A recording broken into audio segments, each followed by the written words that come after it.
सत्य वचन, अमर वचन, जीवित वचन, दिव्य वचन, सत्य वचन, अमर वचन, जीवित वचन। साई दा बाबा बनी दा बाबा बगरे रे सनी रे सनी रे सनी रे सनी रे सा। दिव्य वचन, सत्य वचन, अमर वचन, जीवित वचन, दिव्य वचन, दिव्य वचन।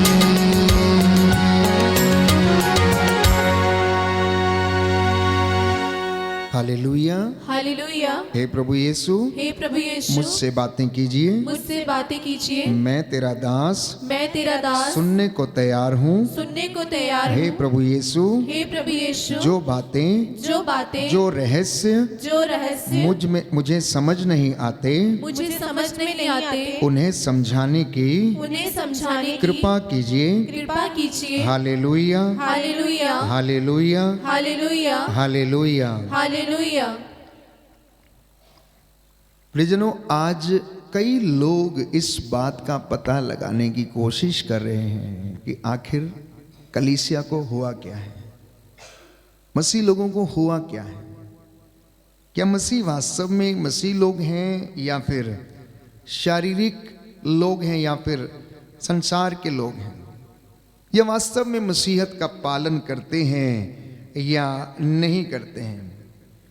क्योंकि हर वो बात जो कलीसिया के बाहर है वो कलीसिया के अंदर भी है, वो लोगों में भी है। वही बात प्यारे भाइयों और बहनों, जैसे नशा है, व्यभिचार है, झूठ है, घमंड है, धोखा है, फरेब है, ईर्ष्या है, अहंकार है, दलबंदी है, ऐसी तमाम बुराइयां जो कलीसिया के बाहर है, कलीसिया के भीतर भी हैं। कहने का मतलब है कि जो प्रभु के पीछे चलने वाले लोग हैं वो भी इनसे अछूते नहीं हैं। बहुत से इंसान हैं, दुष्टता करते हैं, लेकिन ईश्वर की महिमा भी गाते हैं। अनेक प्रकार के बुरे और गंदे काम करते, लेकिन फिर भी बंदगी में भी लगे रहते हैं। बहुत से लोग सोचते हैं कि उन्होंने उद्धार पा लिया है, लेकिन वास्तव में देखा जाए तो अभी तक उनका उद्धार हुआ नहीं है।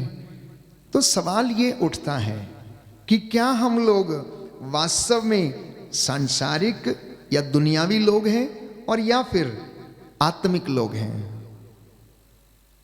क्या सचमुच हम परमेश्वर के वचन पर चलने का प्रयास करते हैं या नहीं। आप लोग जितने भी लोग इस वक्त ये वचन को सुन रहे हैं, प्रभु हमसे बातें कर रहा है, हमें सिखाना चाहता है, बताना चाहता है कि देखो तुम मेरी चुनी हुई प्रजा है, मैंने तुम लोगों को इनसे अलग किया है।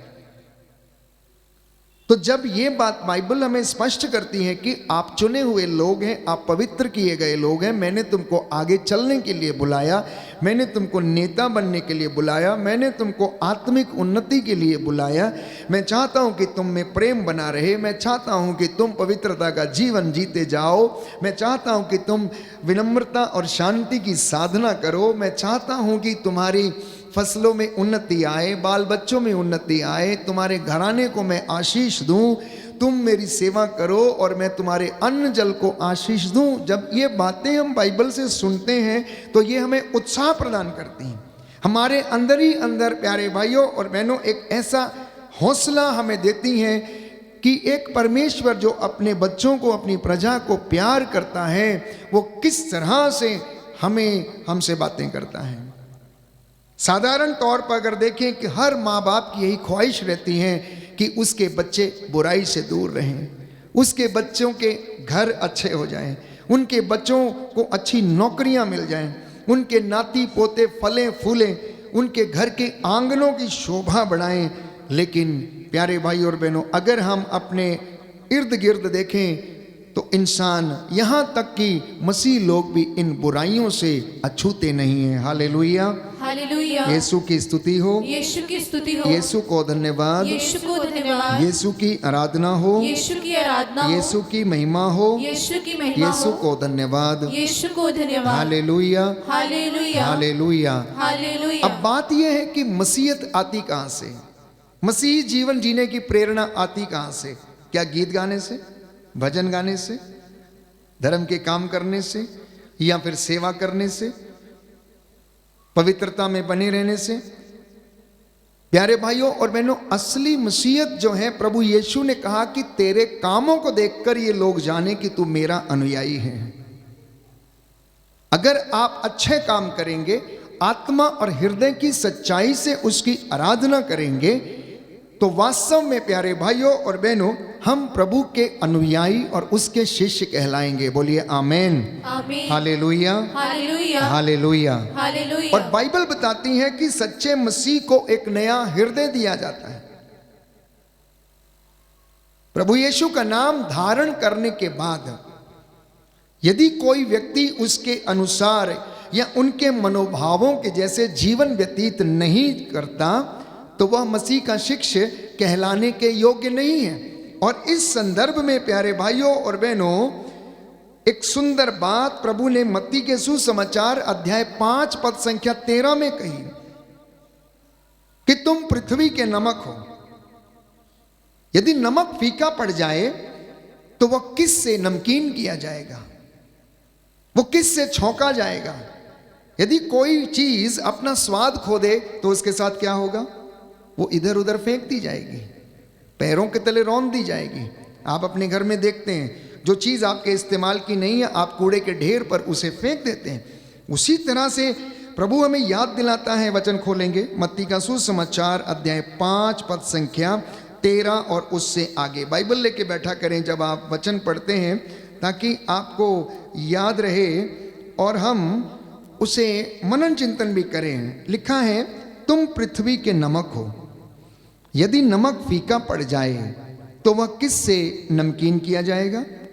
वह किसी काम का नहीं रह जाता, वह बाहर फेंका और मनुष्यों के पैरों तले रौंदा जाता है। Hallelujah, hallelujah. दाहिना हाथ उठाकर वचन दोहराएंगे। यीशु ने कहा, यीशु ने कहा, तुम पृथ्वी के नमक हो। तुम पृथ्वी के नमक हो। यदि नमक फीका पड़ जाए, यदि नमक फीका पड़ तो जाए, वह किस से नमकीन किया जाएगा? तो वह किससे नमकीन किया जाएगा? वह किसी काम का नहीं रह जाता, वह किसी काम का नहीं रह वह जाता, बाहर फेंका जाता वह बाहर फेंका जाता, और मनुष्यों के पैरों तले और मनुष्यों के पैरों तले रौंदा जाता है। रौंदा जाता है। तो मसीह होने की सबसे पहली गवाही आपकी जिंदगी में प्यारे भाइयों और बहनों ये है कि आप अपने अंदर जो स्वाद है नमक का, मसीहत का जो स्वाद है, उसे बनाए रखें। नमक का नेचर क्या है? नमक का नेचर है स्वाद देना। नमक क्या करता है? स्वाद देता है। चुटकी भर नमक आप डालते हैं तो वह पूरे खाने को स्वादिष्ट कर देता है। दूसरा, वो सड़ने से बचाता है। ज्यादा दिन तक यदि आप चीजों को रखना चाहते हैं तो नमक लगाकर उन चीजों को प्रिजर्व किया जाता है, रखा जाता है। तो बात जब मसीहत की आती है, बात जब विश्वासी जीवन की आती है, बात जब अनुयायी बन के जीवन व्यतीत करने की आती है, तो ये स्वाद हम में बना रहे और ये स्वाद हम लोगों को देते रहें। सबसे पहला उदाहरण एक गवाही के रूप में ये है कि मसीह व्यक्ति सबसे पहले अपने नमक को, मसीहत को अपनी जिंदगी में बनाए रखें। इसी के साथ यीशु ने एक दूसरा उदाहरण हमें दिया। मत्ती के सुसमाचार अध्याय 5 पद संख्या 14 में। मत्ती का सुसमाचार अध्याय 5 पद संख्या 14 और उससे आगे। तुम संसार की ज्योति हो। पहाड़ पर बसा हुआ नगर छिप नहीं सकता। लोग दीपक जलाकर पैमाने के नीचे नहीं बल्कि दीवट पर रखते हैं, जहां से वह घर के सब लोगों को प्रकाश देता है। उसी प्रकार तुम्हारी ज्योति मनुष्यों के सामने चमकती रहे, जिससे कि वे तुम्हारे भले कामों को देखकर तुम्हारे स्वर्गीय पिता की महिमा करें। बोलिए आमीन, आमीन, हालेलुया। हालेलुया। दाहिना हाथ उठाकर इस वचन को दोहराएंगे और याद करेंगे। मत्ती का सुसमाचार मत्ती का सुसमाचार अध्याय 5 अध्याय पद 5 संख्या 14। पद संख्या 14। प्रभु ने कहा, प्रभु ने कहा, तुम संसार की ज्योति हो। तुम संसार की ज्योति हो। पहाड़ पर बसा हुआ नगर पहाड़ पर बसा हुआ नगर छिप नहीं सकता। छिप नहीं सकता। लोग दीपक जलाकर लोग दीपक जलाकर पैमाने के नीचे नहीं पैमाने के नीचे नहीं बल्कि दीवट पर रखते हैं, बल्कि दीवट पर रखते हैं, जहाँ से वह घर के सब लोगों को घर के सब लोगों प्रकाश देता है। को प्रकाश देता है। उसी प्रकार तुम्हारी ज्योति तुम्हारी मनुष्यों के सामने मनुष्यों के सामने चमकती रहे। हालेलुया। हालेलुया। जिससे वे तुम्हारे भले कामों को देखकर तुम्हारे स्वर्गीय पिता की महिमा करें। आमीन, आमीन। अब जरा अपने आप से पूछ के देखिए, क्या वास्तव में मसीहत रूपी नमक हमारे अंदर है या नहीं? क्या हम आत्मिक लोग हैं या फिर सांसारिक लोग हैं? क्या वो ज्योति हमारे अंदर चमकती है, जलती है या नहीं, जो दूसरों का उजाला कर सके? मेरा और आपका स्वभाव कैसा है? हम लोगों को प्रोत्साहित करते हैं या फिर उन्हें गिराते हैं?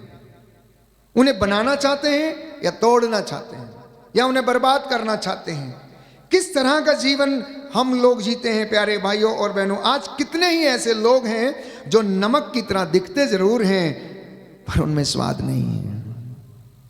कितने ही मसीही लोग ऐसे हैं जो विश्वासी अपने आप को कहते हैं लेकिन विश्वास बड़ा कमजोर है। कितने लोग मसीह हैं लेकिन विश्वासी नहीं है।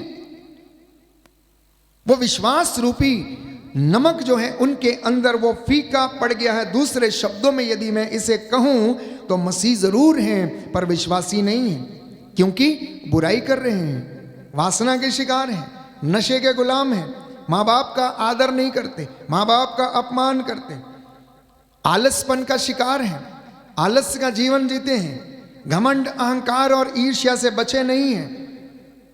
तो आपका नमक अर्थात स्वाद वो ऐसे ही चला गया है, ऐसे ही वो खो दिया गया है। अब आप निश्चित करें कि आप कहां जाएंगे, क्या करेंगे और कैसे करेंगे, किस तरह से वो स्वाद हम में बनेगा। ये शिक्षा दिया जाना अनिवार्य है। हर वक्त इंसान चंगाई चंगाई चंगाई के पीछे दौड़ता है। प्यारे भाइयों और बहनों, वचन को पढ़ना शुरू कर दें, वचन को याद करना शुरू कर दें, वचन का इस्तेमाल करना शुरू कर दें, जिंदगी आपकी खुद ब खुद सुधर जाएगी। आप खुद ब खुद चंगे होने लगेंगे। आत्मा और हृदय की सच्चाई से प्यारे भाइयों और बहनों, निष्कपट हृदय से, निस्वार्थ हृदय से प्रभु के सामने बैठना, उसके नजदीक रहना वो आपको सिखाएगा।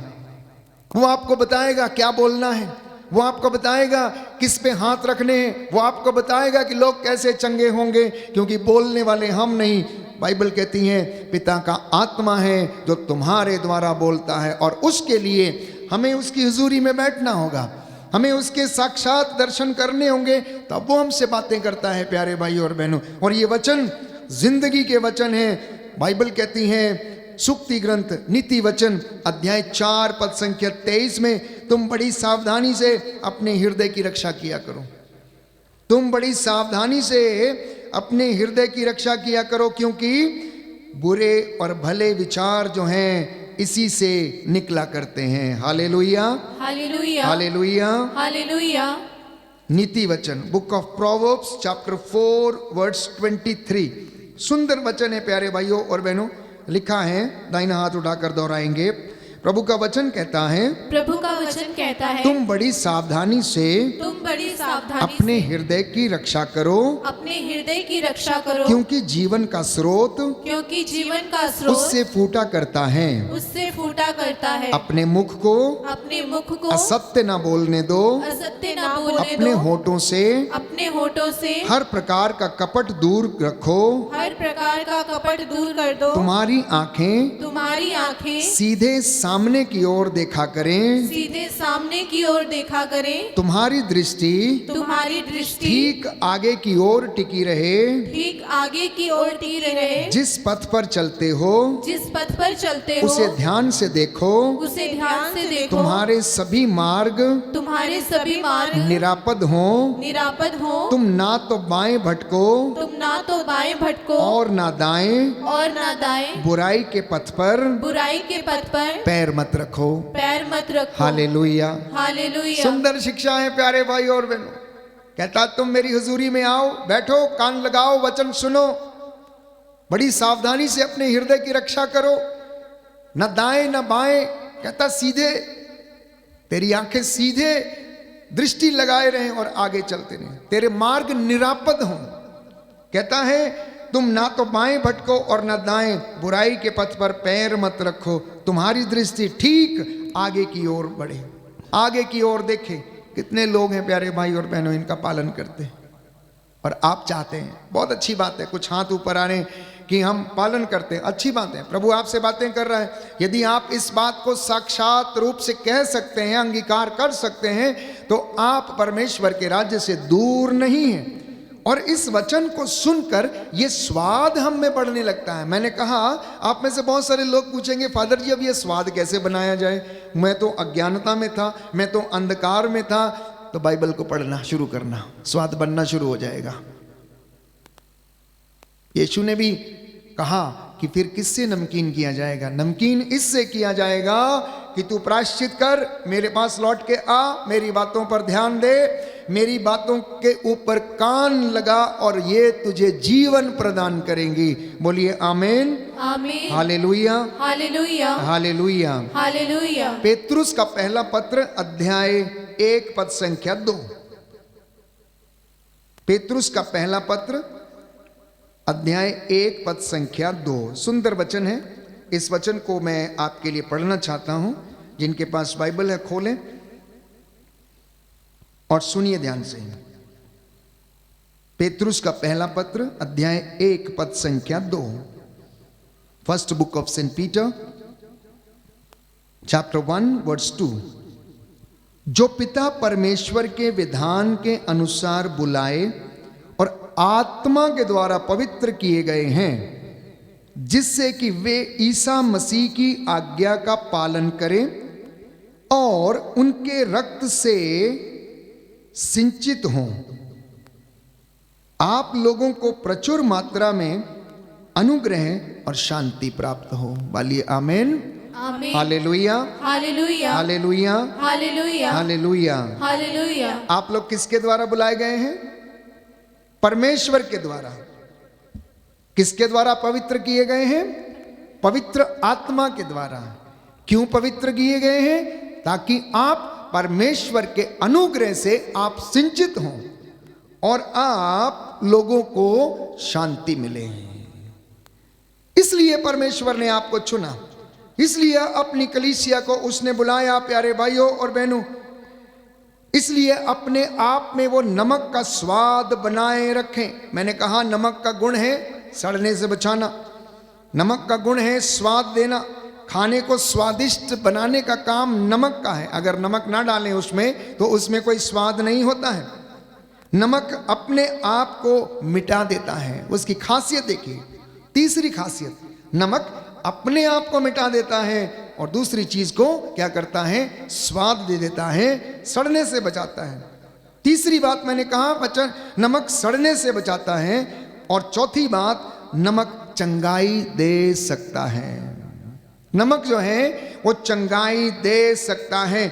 इसलिए प्रभु का वचन हमें बताता है कि जब इब्राहिम ने ईश्वर से प्रार्थना किया सोदोम और गोमोरा के लिए कि उसे नाश ना कर, तो परमेश्वर ने यह कहा कि अगर वहां पर 10 धर्मी भी होंगे तो मैं उसे नष्ट नहीं करूंगा, मैं उसे यूं ही नहीं फेंकूंगा।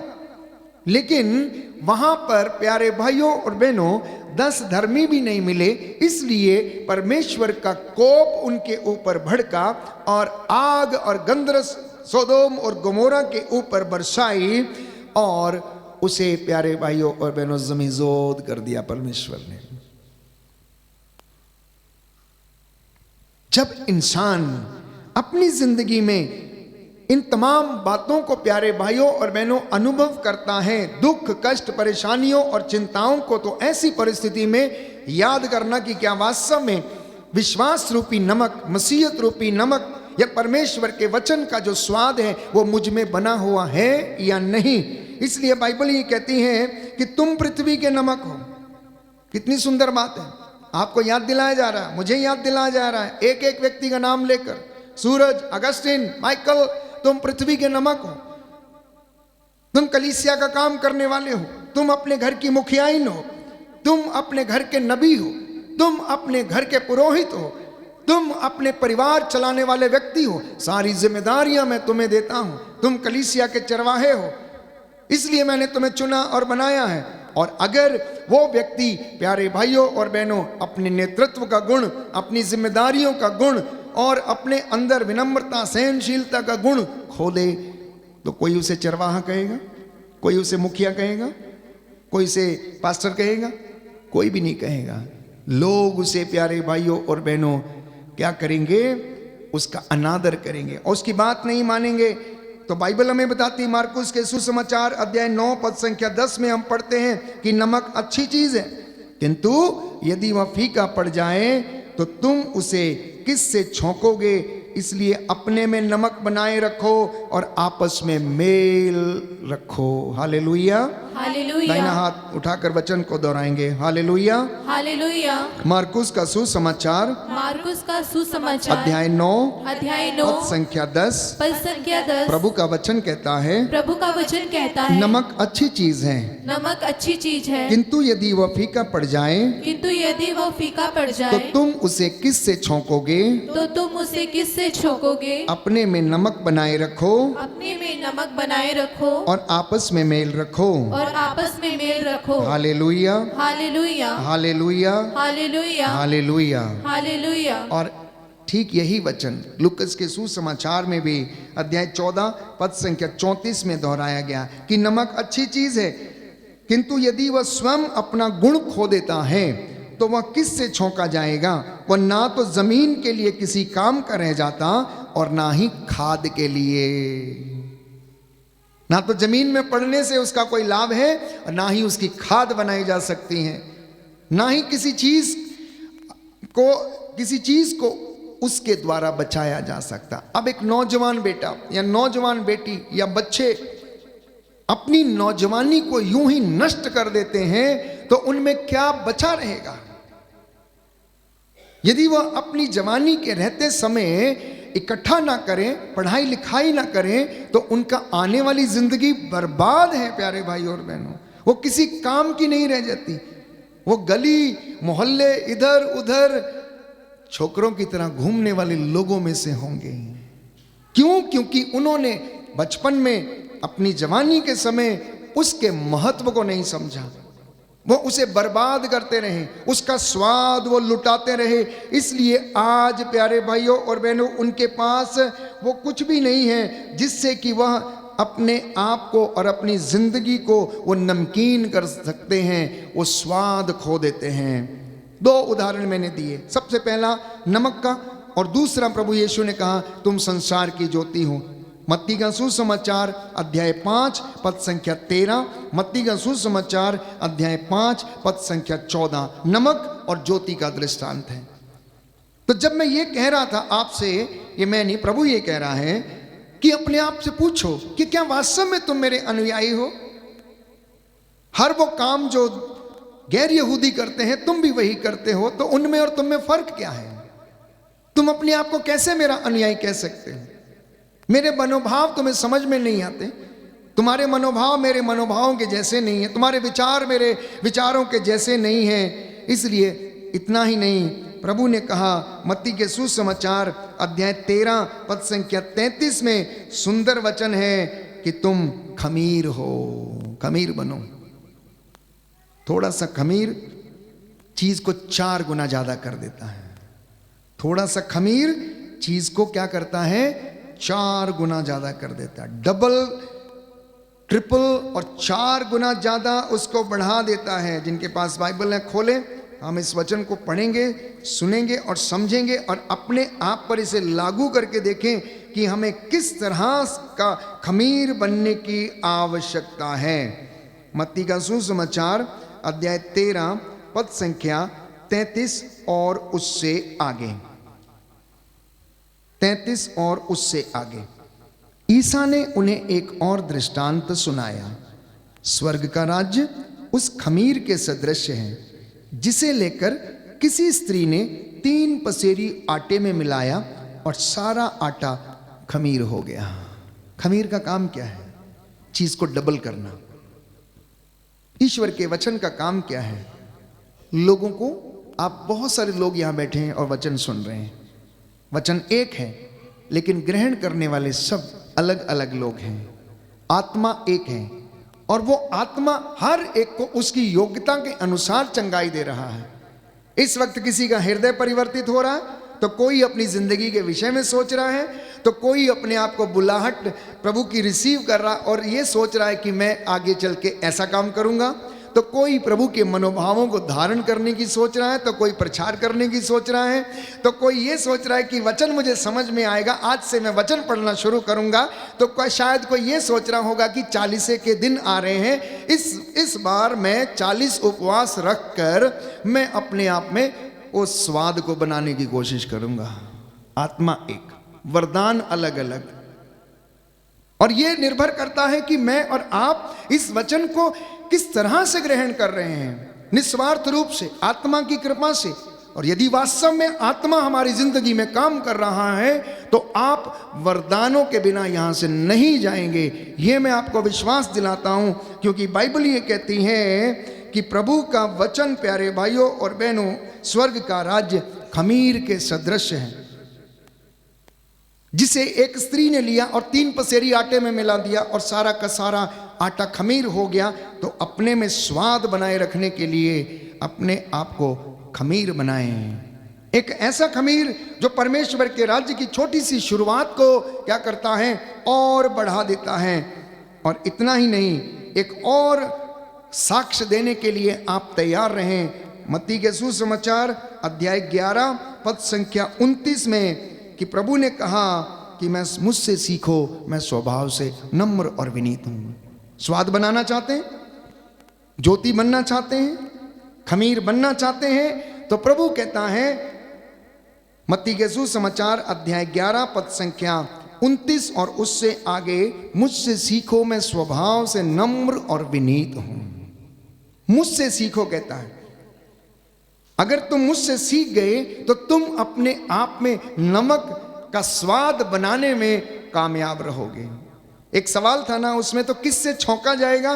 तो मैंने कहा फिर से अगर छौंके जाना है, फिर से अगर स्वाद बनाना है, फिर से अगर विश्वासी बनना है, फिर से मसीहत को आपने धारण करना है, तो वचन को पढ़ना शुरू करना, उसको धारण करना शुरू करना और इसी के साथ प्रभु में रहना और वादा करना कि प्रभु मैं आपके वचनों पर चलूंगा, मैं आपकी सेवा करूंगा।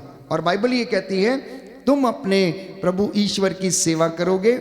निर्गमन ग्रंथ अध्याय 23 पद संख्या 25, और वो तुम्हारे अन्न जल को आशीष प्रदान करेगा और बीमारियां तुमसे दूर रखेगा। बोलिए आमीन। आमीन। दाहिना हाथ उठाकर वचन दोहराएंगे, हालेलुया। हालेलुया। प्रभु का वचन कहता है, प्रभु का वचन कहता है, तुम अपने प्रभु ईश्वर की सेवा करोगे, तुम अपने प्रभु ईश्वर की सेवा करोगे, और वो तुम्हारे अन्न जल को, और वह तुम्हारे अन्न जल को आशीर्वाद प्रदान करेगा, आशीर्वाद प्रदान और करेगा, बीमारियां तुमसे दूर रखेगा। और बीमारियां तुमसे दूर रखेगा। Hallelujah, hallelujah. Hallelujah, hallelujah. Hallelujah. Hallelujah. आइए प्रभु यीशु आइए प्रभु यीशु मेरे जीवन में आशीर्वाद प्रदान कीजिए। आशीर्वाद प्रदान कीजिए। मैं आपकी आराधना करता हूँ, मैं आपकी आराधना करता हूँ, आपकी महिमा गाता हूँ, आपकी महिमा गाता जय हूँ, जयकार करता हूँ। जय जयकार करता हूँ। Hallelujah, hallelujah. हालेलुया। हालेलुया। क्यों इंसान अपनी जिंदगी में इस कमजोरी को महसूस करता है?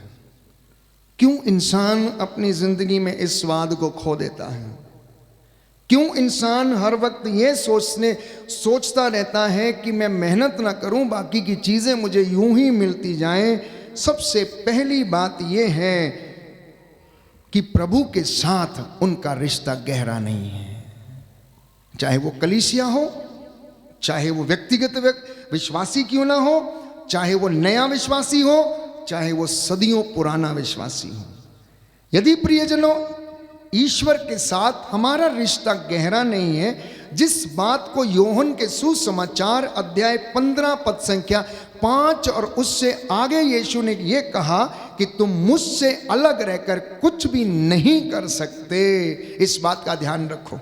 जो डाली मुझ में रहती हैं वह फल उत्पन्न करती हैं। मैं कई लोगों को देखता हूं, कई लोग जो भविष्यवाणियां करते हैं या फिर प्रचारक हैं, वचन सुनाने के लिए जाते हैं या किसी के लिए प्रार्थना कर सकते हैं, उनका खुद का रिश्ता परमेश्वर के साथ गहरा नहीं है और वो दूसरों के लिए प्रार्थना करने जाते हैं, चंगाई करने के लिए जाते हैं या वचन देने के लिए जाते हैं, तो वहाँ वचन काम नहीं करता है, क्योंकि यीशु ने स्वयं कहा जो डाली सूख जाती हैं वो काटकर आग में झोंक दी जाती है और मेरा पिता बागवान है।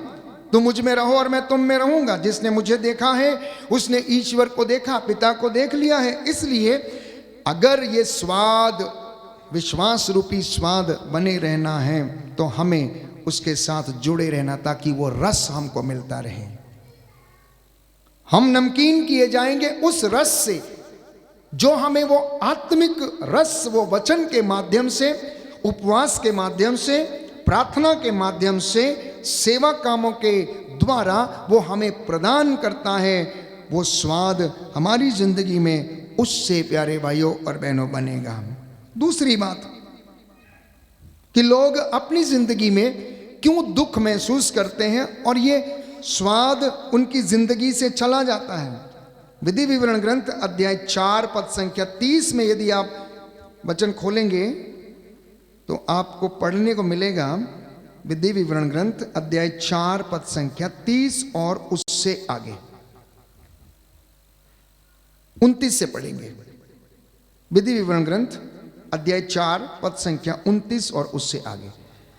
यदि तुम वहां प्रभु अपने ईश्वर से फिर मिलना चाहोगे तो वह तुम्हें तभी मिलेगा जब तुम उसे सारे मन और सारी आत्मा से ढूंढोगे।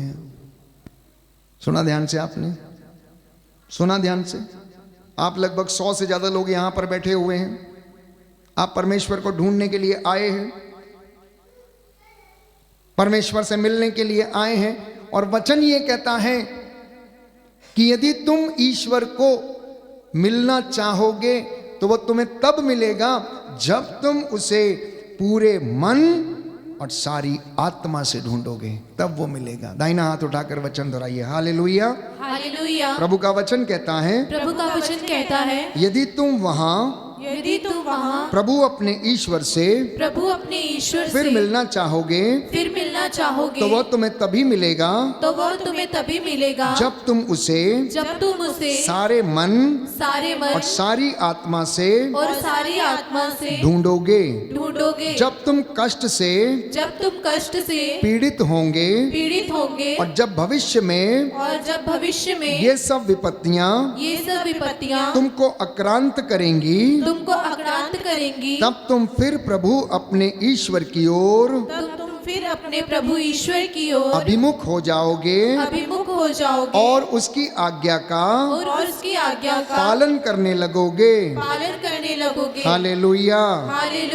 प्रभु कहता है इसका कारण ये है कि प्रभु तुम्हारा ईश्वर एक करुणामय ईश्वर है। वह ना तो तुमको त्यागेगा, ना तुम्हारा विनाश करेगा,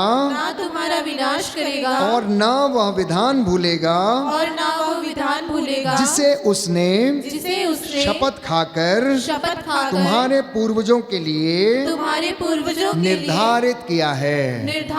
आमीन। कितना सुंदर वचन है, और परमेश्वर कितना सच्चा है। कहता है मैं नहीं बदलता हूं, मैं अपने नाम का सच्चा हूं, मैं ही ईश्वर हूं।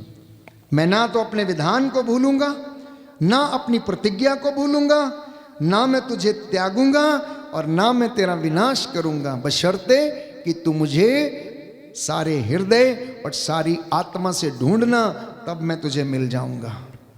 पैसे दे के नहीं, चढ़ावे चढ़ा के नहीं, सिफारिशें करके नहीं, मन शुद्ध करके, आत्मा को शुद्ध करके। कुछ लोग सोचते हैं बड़ा चढ़ावा दिया तो परमेश्वर खुश हो गया। नहीं प्यारे भाई और बहनों, प्रभु ये कहता है मुझे तेरे चढ़ावों से क्या, मुझे तेरी धूप से क्या। कहता है मुझे इन सब से नफरत हो गई है, तुम अपने चढ़ावे मुझसे दूर करो, क्योंकि तुम अपने होठों से मेरी आराधना करते हो लेकिन तुम्हारा हृदय मुझसे दूर है, तुम्हारा हृदय मुझसे दूर है। और याद करना प्यारे भाई और बहनों, बाइबल ये कहती है कि प्रभु की आंखें सब कुछ देखती हैं। नीति वचन अध्याय 15 पद संख्या 3 और उससे आगे लिखा है प्रभु की आंखें सब कुछ देखती हैं। अध्याय 14 पद संख्या 30 में प्रभु का वचन लिखा हुआ है मन की शांति हड्डियों को स्वास्थ्य प्रदान करती है। इसलिए यदि इंसान अपनी जिंदगी में उस शांति को अनुभव करना चाहता है तो परमेश्वर को सारे हृदय, सारे मन, सारी आत्मा से खोजना, क्योंकि बाइबल ही कहती है परमेश्वर ऐसे आराधकों को चाहता है जो आत्मा की सच्चाई और हृदय की सच्चाई से उसे खोजें। Hallelujah, hallelujah. यीशु की स्तुति हो, यीशु की स्तुति यीशु हो, को धन्यवाद, यीशु को धन्यवाद, यीशु की आराधना हो, यीशु की आराधना यीशु हो, की महिमा हो, यीशु की महिमा यीशु हो, को धन्यवाद। यीशु को धन्यवाद। हम में से हर एक को प्रभु ने पर्याप्त मात्रा में दिया है, आपकी और मेरी योग्यता के अनुसार उसने हमें दिया है। जितने भी लोग आप वचन सुन रहे हैं, अपने अपनी जिंदगी में आप जरा झांकने की कोशिश करना। एक सुंदर गीत हम गाते हैं, मेरी झोली छोटी पड़ गई यीशु ने मुझे दिया इतना। अब इसमें कुछ लोगों की जिंदगी भर उनकी यही आदत रहती, रोने की, शिकायतें करने की आदत है। कभी ये नहीं सोचना कि परमेश्वर ने दिया क्या है, हमारी जिंदगी में क्या नहीं था और अब क्या है।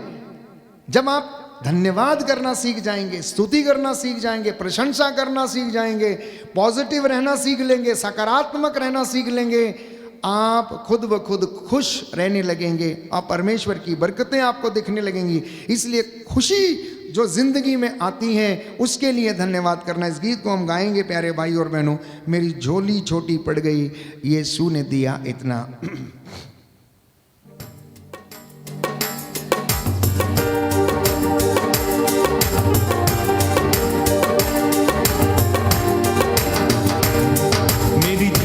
छोटी पड़ गई यीशु ने दिया इतना, मेरी झोली छोटी पड़ गई यीशु ने दिया इतना, मेरी झोली छोटी पड़ गई यीशु ने दिया इतना, मेरी झोली छोटी पड़ गई यीशु ने दिया इतना, सब माफ गुनाह मेरे हो गए, सब माफ गुनाह मेरे हो गए, मुझे प्यार किया इतना, मेरी झोली छोटी पड़ गई यीशु ने दिया इतना, मेरी झोली छोटी पड़ गई यीशु ने दिया इतना, सब माफ गुनाह मेरे हो गए,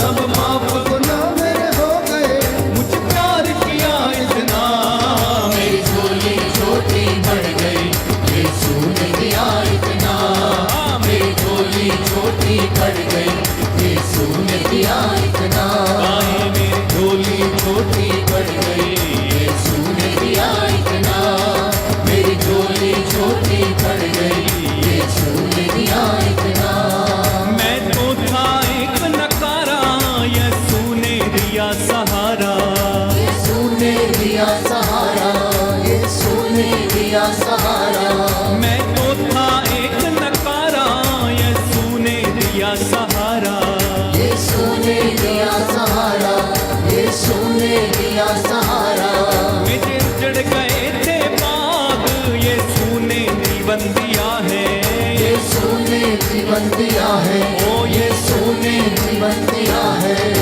झोली छोटी पड़ गई यीशु ने दिया इतना, मेरी झोली छोटी पड़ गई यीशु ने दिया इतना, सब माफ गुनाह मेरे हो गए, सब माफ गुनाह मेरे हो गए, मुझे प्यार किया इतना, मेरी झोली छोटी पड़ गई यीशु ने दिया इतना,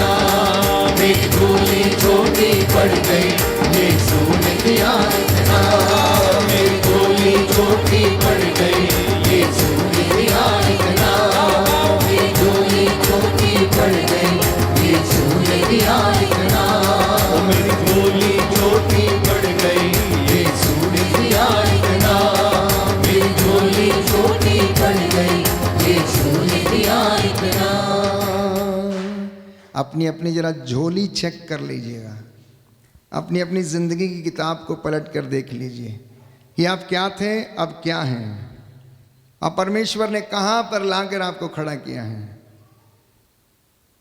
कितने प्यार के साथ उसने आपके परिवारों को, आपके बच्चों को संभाला है कि वो आपको गिरने से बचाता है, वो आपको संरक्षण देता है, अपने दूतों के द्वारा वो आपकी अगुवाई करता, आपको संभालता। ये अंगीकार इंसान को करना सीखना है। इसलिए बाइबल कहती है कि जो ये सोचते हैं कि वो दुखी हैं, उनकी ज़िंदगी में कुछ नहीं है, उनका तो भाग्य खराब है, उनकी जो किस्मत खराब है, बाइबल कहती है जो उसका इंतज़ार करते हैं। शोक गीत अध्याय 3 पद संख्या 26, बुक ऑफ लेमेंटेशंस चैप्टर 3 वर्स 26 लिखा है, मौन रहकर प्रभु की मुक्ति की प्रतीक्षा करना, शिकायतें नहीं करना, मौन रहकर प्रभु की मुक्ति की प्रतीक्षा करना, क्योंकि जो अन्याय बोता है वो विपत्ति लुनेगा।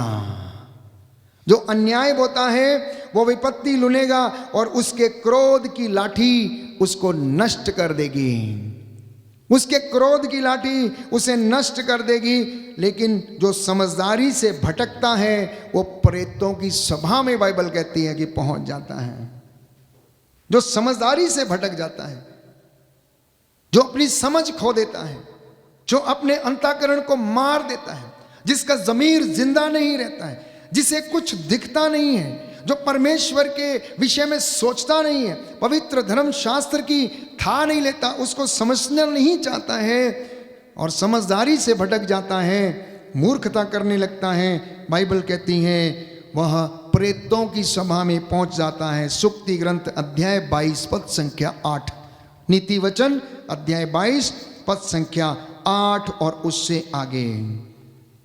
मैं देखता हूं कि लोग टेंशन में बहुत ज्यादा रहते हैं, परिवार के लोग चिंता में बहुत ज्यादा रहते हैं, हर वक्त चिंता, हर वक्त टेंशन। किस चीज की टेंशन, किस बात की टेंशन, ये खुद उनको पता नहीं, छोटी छोटी बातों के द्वारा। इसलिए आज प्रभु आपसे ये कहना चाहता है, मेरे बच्चे, मेरे बेटे, मेरी बेटी, तू चिंता मत कर, याद रख तेरे सिर का एक एक बाल गिना हुआ है, तेरे सिर का एक एक बाल गिना हुआ है, कहता है। और फिर भी मैं और आप चिंता करते हैं। मैं समझता हूं कि हमें करना ये चाहिए, आप अपना काम करें और परमेश्वर को अपना काम करने दें। सिंपल, पवित्र बाइबल के द्वारा जो हमें वो बताता है, आप उसको फॉलो करते जाएं और वो आपकी जिंदगी में आशीष देता जाएगा। सुख या दुख ये कभी परमानेंटली आपकी और मेरी जिंदगी में नहीं रहेंगे, ये उतार चढ़ाव आते जाते रहेंगे, कभी आएंगे कभी जाएंगे, कभी दुख होगा कभी सुख होगा, क्योंकि जिंदगी इसी से हसीन लगती है। अगर हमारी जिंदगी में दुख नहीं है तो सुख का अनुभव हमें होगा ही नहीं है, हम उसे जान ही नहीं पाएंगे कि दुख होता क्या है। दुआओं का, प्यारे भाइयों और बहनों, ये नहीं कि आपके जीवन में वो आपका दुख चला जाएगा। प्रार्थना हमें चेंज करती है, प्रार्थना से हमारे जीवन में आशीष आती है। इसलिए अपनी जिंदगी को सेलिब्रेट करना सीखना है, अपनी जिंदगी को और ज्यादा खुशनुमा और हसीन बनाने की कोशिश करना है, अपनी भावनाओं को संभालना और अपनी लाइफ को अंडरस्टैंड करना, अपनी जिंदगी को समझना, अपने दाम्पत्य जीवन को समझना, आप कौन हैं इसको समझना। आप नौजवान हैं, आप नौजवानी के महत्व को समझिए, आप क्या पढ़ रहे हैं उसका महत्व क्या है उसे समझें, आप कहाँ रहते हैं उस जगह का महत्व क्या है उसे समझिए, आप किस समुदाय के सदस्य हैं, किस कम्युनिटी के मेंबर हैं, उसके महत्व को समझना। That means to celebrate your life. जब तक मैं और आप इन बातों को नहीं समझेंगे प्यारे भाइयों और बहनों, तब तक हम यूं ही चिंता करते रहेंगे। अपनी उम्र के हिसाब से अपनी जिंदगी को समझना। अगर आप 60 के हो गए, अगर आप 70 के हो गए, अगर आप 80 के हो गए, तो उस अवस्था में पहुंचने के बाद अब जिंदगी का लुफ्त कैसे उठाया जाए, जिंदगी का आनंद कैसे लिया जाए, उस अवस्था की अपनी महत्व क्या है, उसमें खुश रहना हमें सीखना है। वो परमेश्वर हमें सिखाएगा, वो हमें अनुग्रह प्रदान करेगा। ये आज प्रभु का संदेश है। मैं फिर से एक बार आपको कह देना चाहता हूँ, जो मैंने बातें पूरे लगभग पिछले 45 मिनट्स में अभी तक कही हैं। और पहली बात ये थी कि कितने लोग जानने की कोशिश कर रहे हैं कि दुनिया को क्या हुआ है, दुनिया के साथ साथ मसीहों को क्या हो गया है। क्योंकि जो बीमारियां, जो बातें बाहर के लोगों में, गैर यहूदियों में, वही कलीसिया में भी हैं। वो लोग भी बुराई करते हैं, मसीह लोग भी बुराई करते हैं। बहुत सारे लोग प्यारे भाइयों और बहनों अपने अंदर से वो नमक का स्वाद जो है वो खो चुके हैं। मसीहत या विश्वास रूपी नमक जो है खो चुके हैं। उनकी जो ज्योति है वो बुझ चुकी है, अंदर से वो बहुत ज़्यादा कमज़ोर हो गए, इसलिए शिकायतें करते हैं, इसलिए वो दुख का अनुभव करते हैं, क्योंकि परमेश्वर के साथ नहीं है। बहुत सारे लोग शिकायतों में अपना जीवन बिताते ही रहते हैं, इसलिए उन्हें कभी सुख महसूस नहीं होता है। इसलिए हम प्रार्थना करेंगे प्यारे भाइयों और बहनों कि प्रभु जब हमारी ज़िंदगी में आता है तब हालात बदलते हैं, तब वो हमारी ज़िंदगी में हालातों को बदलता है। इसलिए उसकी उपस्थिति होना हमारी ज़िंदगी में अनिवार्य है। परिवारों में धर्मशास्त्र का पढ़ा जाना अनिवार्य है। प्रभु यीशु को अपना मुक्तिदाता स्वीकार करना अनिवार्य है, क्योंकि वो एक ऐसा व्यक्ति है, इतिहास जिसका गवाह है, जिसने अपार दुख सहा। वो क्रूस पर चढ़ाया गया, मार डाला गया, उसने लात घूसे खाए, डाकुओं के हवाले कर दिया गया, उसे शर्मिंदा किया गया, उसने दुख सहा, लेकिन मेरे और आपके लिए शहादत दी, लहू बहाया, और उसके लहू से हमें शिफा मिली है, और वो हमें आशीष प्रदान करेगा।